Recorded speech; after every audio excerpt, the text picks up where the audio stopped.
D pharmacy second year, pharmaceutical chemistry second. आज आप लोग जो चैप्टर पढ़ने वाले हो चैप्टर नंबर 12 है एनालिटिक्स। एनालिटिक्स क्या होते हैं? हमारे सीएनएस को स्टिमुलेट करने वाले जो जितनी भी ड्रग आती हैं वो एनालिटिक्स के अंदर आती हैं। अब सीएनएस को कैसे एक्टिव करने की जरूरत पड़ती है? मान लीजिए हम किसी बंदे को डिप्रेशन वाली ड्रग देते हैं, डिप्रेस्ड करने वाली जो ड्रग देते हैं, अगर उनकी जो डोज है वो हाई हो जाती है, हम उस कंडीशन में भी एनालिटिक्स को देते हैं। या फिर आप लोगों को नींद आती है, फटीकनेस होती है, वीकनेस होती है, उससे ओवरकम करने के लिए जो चीज़ें हम यूज़ करते हैं वो भी एनालिटिक्स के अंदर आती है, जैसे कि कैफीन।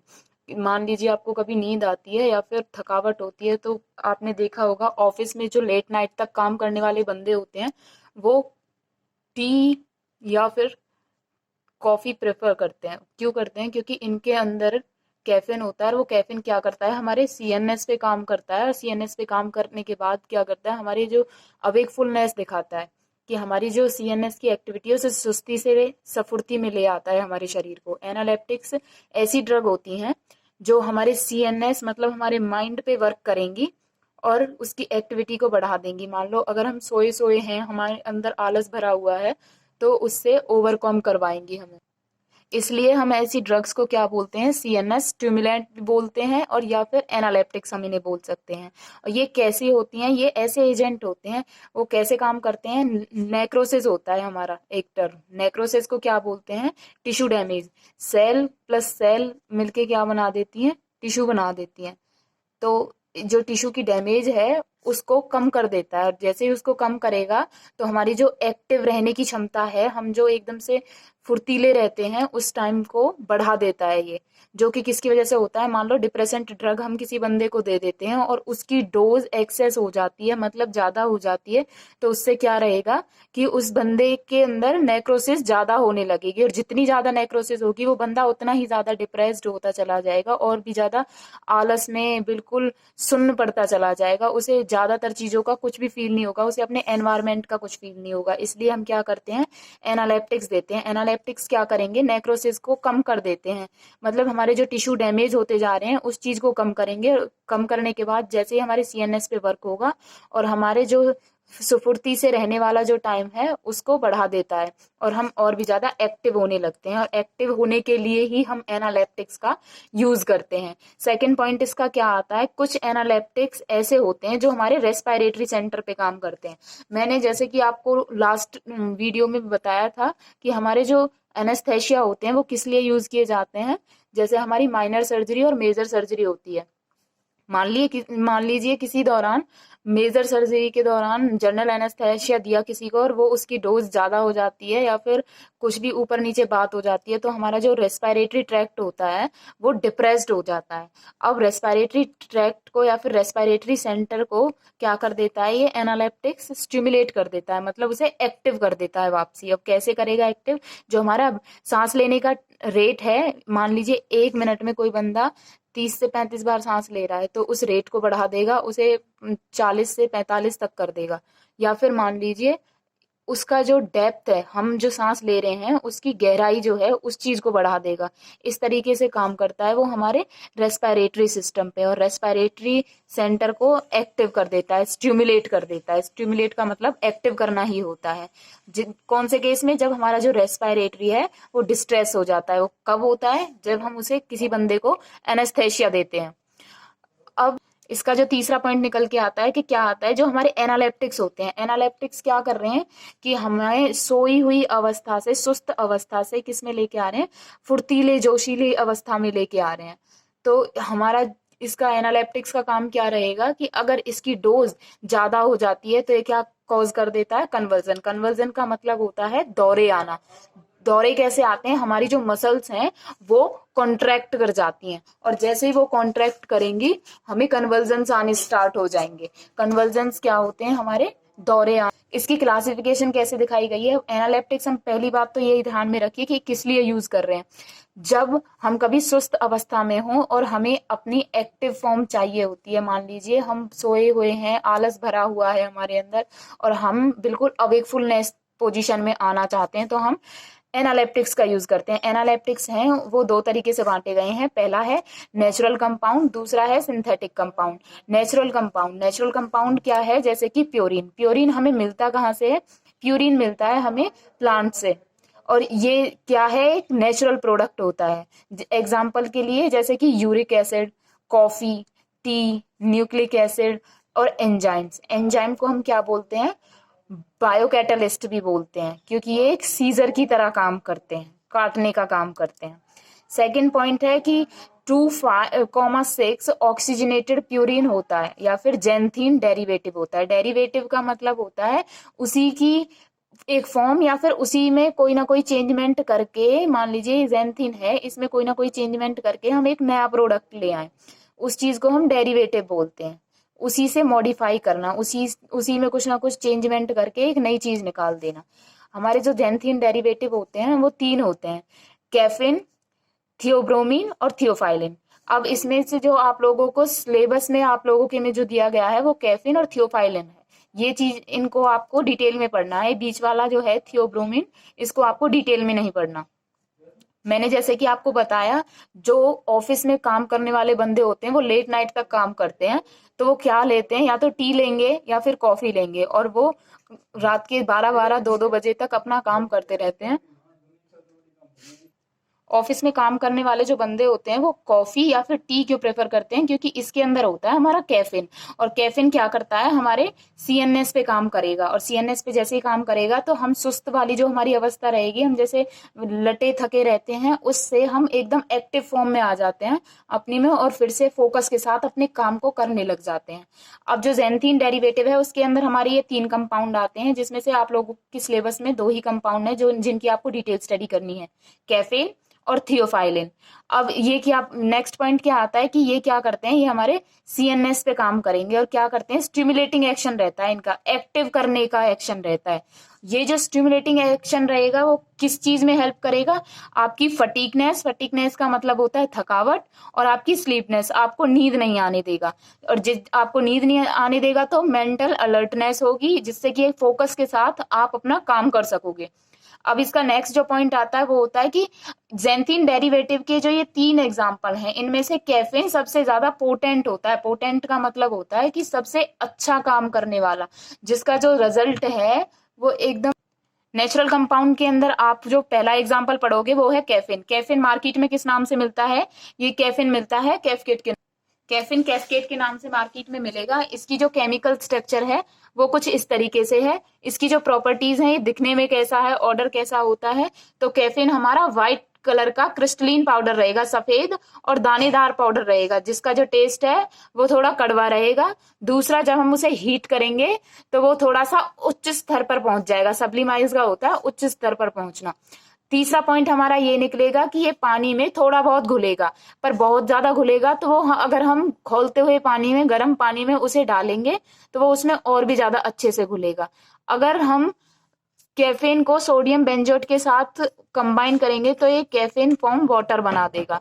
फोर्थ आपके सामने आता है कि सॉल्युबल कॉम्प्लेक्स जो बनाया है सोडियम बेंजोएट के साथ मिलके कैफीन ने, इसे हम कैसे इस्तेमाल करते हैं? इंजेक्शन की फॉर्म में इस्तेमाल करते हैं। अब इसे रखेंगे कहाँ पे? इसे स्टोर करके रखना है एक वेल क्लोज कंटेनर में या फिर एयर टाइट कंटेनर में। यहाँ पे हम लोगों ने आपको 3 पॉइंट दिखा रखे हैं। आप जो भी चाहो, आपका जो मन करे, आप इनमें से कोई एक चूज करके एग्जाम में लिख सकते हो। अब आते हैं कैफीन के यूजेज, इसे इस्तेमाल किस तरीके से किया जाएगा। अब ये एक एनालेप्टिक है, तो इसका काम क्या होता है कि हमारे सीएनएस को अफेक्ट करेगा। अब सीएनएस को कैसे अफेक्ट करेगा? कि हमें अवेकफुलनेस दिला के, मतलब हमारी जो सुस्त अवस्था है उससे हमें एक एक्टिव स्फूर्ति वाली अवस्था प्रदान करके, फॉर एनहांसिंग मेंटल एक्टिविटी। अब क्या करेगा? जो हमारी मेंटल एक्टिविटी है, हमारा जो फोकस है उसको बढ़ा देगा। एनहांसिंग का मतलब होता है बढ़ाना। अब इसमें क्या है? सेकंड पॉइंट आता है, सेकंड यूज जो हम कह सकते हैं, सेकंड यूज कह सकते हैं कि it also brings stimulate of respiratory centre. जैसे कि हमने लास्ट पेज पे देखा था, ये रेस्पिरेटरी सेंटर पे काम करता है। रेस्पिरेटरी सेंटर पे काम करने की जरूरत क्यों पड़ती है? क्योंकि हमारा जो एशिया देते हैं हम, उसकी वजह से हमारा जो रेस्पिरेटरी सेंटर है वो डिप्रेस्ड हो जाता है, और उसको एक्टिव फॉर्म में लाने के लिए हम क्या करते हैं, एनालेप्टिक्स का यूज करते हैं। एनालेप्टिक्स और किस में यूज काम आते हैं, हमारे हेडेक्स वगैरह में। आपने देखा होगा मोस्ट ऑफ इंडिया में जितने भी बंदे हैं उनको जब कभी भी सर दर्द होता है तो वो चाय बनाते हैं। चाय के अंदर हमारा क्या होता है, कैफीन प्रेजेंट होता है, और कैफीन क्या करता है, हमारे सीएनएस पे काम करता है, हेडेक को भी ठीक कर देगा। तो कुछ बंदे सर दर्द की दवाई ना लेकर, जैसे कि एस्प्रिन, उस चीज को ना लेकर, बल्कि क्या करते हैं, टी या कॉफी प्रेफर करते हैं। अब प्रिपरेशन की बात आती है कि ये मिलता किस फॉर्म में है। तो कैफीन जो है, जिसे कैफकेट के नाम से मार्केट में मिलता है, और कौन सी फॉर्म में मिलेगा, कैफके एस्पिरिन एंड कैफीन टैबलेट की फॉर्म में हमें मिलेगा। इसका नेचुरल सेकंड कंपाउंड जो है वो है थियोफाइलिन। थियोफाइलिन मतलब कि थियोफाइलिन मार्केट में किस नाम से मिलता है, हाइफाइलिन के नाम से मिलेगा। ये दिखाई कैसा देता है, ये बिल्कुल ऑर्डरलेस रहता है, इसकी कोई गंध नहीं होती। सेकंड पॉइंट, ये सफेद रंग का दानेदार पाउडर रहेगा। और थर्ड पॉइंट, इसका जो टेस्ट है वो थोड़ा कड़वा रहेगा। फोर्थ पॉइंट आता है जो थियोफाइलिन है, और थियोफाइलिन के अदर जो साल्ट हैं वो थोड़ी बहुत घुलते हैं हमारे पानी में। और मान लीजिए थियोफाइलिन है, थियोफाइलिन को अगर हम इथाइलिन डाइमीन के साथ मिक्स कर देते हैं तो एक कॉम्प्लेक्स बनाता है, उस कॉम्प्लेक्स को हम अमीनोफाइलिन कहते हैं। जब ये कॉम्प्लेक्स बन जाता है तो इस कॉम्प्लेक्स को हम किसी भी एक्वस सॉल्यूशन में घोलेंगे तो इसकी सॉल्युबिलिटी कई गुना ज्यादा बढ़ जाती है। यहाँ जो कॉम्प्लेक्स बनेगा वो क्या बनेगा, अमीनोफाइलिन। और इसको जब हम किसी भी तरल चीज के अंदर घोलेंगे तो इसकी जो सॉल्युबिलिटी है, घुलने की जो पावर है, वो बहुत ज्यादा बढ़ जाती है। अब आते हैं थियोफाइलिन के यूजेस। ये काम किस किस में आएगा, जो थियोफाइलिन है वो ब्रोंकियल अस्थमा के ट्रीटमेंट में काम आता है, या फिर हमारी कोई कार्डियोवास्कुलर सिस्टम में कोई भी डिजीज हो जाती है, ये उसके ट्रीटमेंट में भी काम आता है। इसे स्टोर कहाँ करके रखेंगे, ये स्टोर करके रखना पड़ता है एयरटाइट कंटेनर के अंदर। आप यहाँ पे कंटेनर भी डाल सकते हैं। इसकी जो प्रिपरेशन है वो कैसे मिलती है, थियोफाइलिन हाइड्रेट की फॉर्म में मिलेगा या फिर ये थियोफाइलिन में मिलेगा। अब आता है सेकंड कैटेगरी हमारी, सिंथेटिक कंपाउंड। सिंथेटिक कंपाउंड क्या होते हैं, सिंथेटिक का मतलब होता है मैन मेड। इसके अंदर 3 एग्जाम्पल आते हैं, लेप्टाजोल, निकेथमाइड, डेक्सामेफेटामाइन। इसके अंदर क्या रहेगा कि ये सीएनएस स्टिमुलेंट की तरह वर्क करते हैं। इसका जो पहला कंपाउंड है, आप लोगों के सिलेबस में आपको 2 ही कंपाउंड पढ़ने हैं, डेक्सामेफेटामाइन, निकेथमाइड। फर्स्ट देखते हैं हम इसका कंपाउंड डेक्सामेफेटामाइन। ये मार्केट में किस नाम से मिलेगा, ये मार्केट में मिलता है डेक्सट्रोस्टेट के नाम से।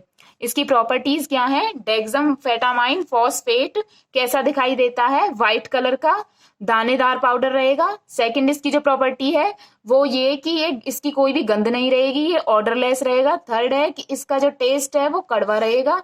फोर्थ है ये पानी में ठीक से घुल जाता है।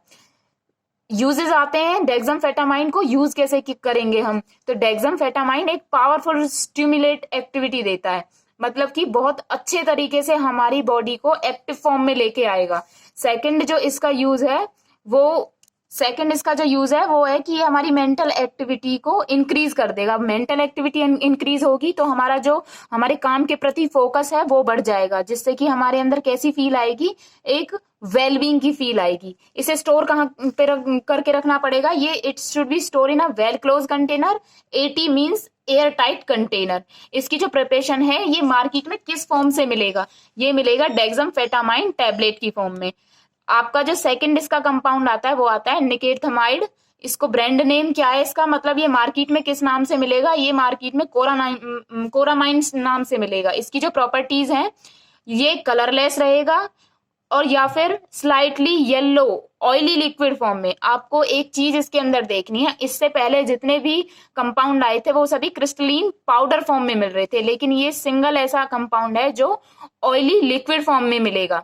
इसका जो ऑर्डर है वो बहुत ही अलग सा रहेगा। कैरेक्टरिस्टिक का मतलब होता है एक अलग सा, ऑर्डर का मतलब होता है स्मेल, जिसे हम गंध बोल सकते हैं। इसका जो टेस्ट है वो कड़वा रहेगा, ये पानी के साथ घुल जाता है।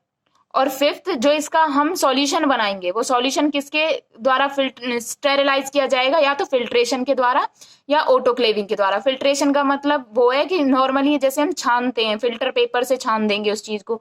ऑटोक्लेविंग का मतलब है कि हॉट एयर ओवन में ऑटोक्लेव करेंगे हम उसे। एक टेम्परेचर होता है हमारा 121 डिग्री सेल्सियस का, इस टेम्परेचर को देते हुए कुछ टाइम के लिए हम उस प्रोडक्ट को स्टेरिलाइज करते हैं, जिससे कि उसके अंदर जितनी भी इम्प्योरिटीज है वो सारी इम्प्योरिटीज खत्म हो जाएं। अब इसे स्टोर कहाँ करके रखना है? Store in an air tight container. एक एयर टाइट कंटेनर के अंदर इसे स्टोर करके रखना पड़ेगा। नेक्स्ट हम देखते हैं इसके यूजेस। निकेटथामाइड के यूजेस क्या क्या है कि ये सीएनएस डिप्रेशन को ओवरकम करने के काम आता है। ओवरकम का मतलब है किसी चीज से बाहर आना या किसी चीज से बाहर निकालना। सीएनएस डिप्रेशन का मतलब डिप्रेसेंट ड्रग्स हमने किसी बंदे को दिए हैं और वो इतना ज्यादा डिप्रेस्ड हो गया, बहुत ज्यादा सुस्त अवस्था में वो आ गया, उसके लिए हम उसे क्या देंगे? एनालेप्टिक्स देंगे। और उनमें से भी कौन सी एनालेप्टिक्स देंगे? निकेटथामाइड। और ये क्या करता है? हमारे रेस्पिरेटरी डिप्रेशन से भी ओवरकम करता है। कैसे? कि हमारे जो रेस्पिरेटरी सेंटर है उस पर काम करेगा और उसे इनएक्टिव फॉर्म से एक्टिव फॉर्म में ले आएगा। और जो कि किसकी वजह से होता है? सेंट्रल डिप्रेसेंट ड्रग की वजह से होता है। हमारे एनेस्थेसिया हो गए या डिप्रेसेंट ड्रग हो गई, उसकी वजह से हमारा जो रेस्पिरेटरी सेंटर है वो भी डिप्रेशन में आ जाता है और डिप्रेस्ड हो जाता है, और सीएनएस जो है वो भी डिप्रेस्ड हो जाता है। इसके लिए हम क्या चीजें यूज करेंगे? हम यूज करेंगे एनालेप्टिक्स। एनालेप्टिक्स क्या है? हमें जो हमारी सुस्त अवस्था से बिल्कुल एक्टिव बॉडी स्ट्रक्चर में लेकर आ रही हैं। यहाँ पर आप लोगों का D pharmacy second year pharmaceutical second chapter number 12 आपका खत्म होता है।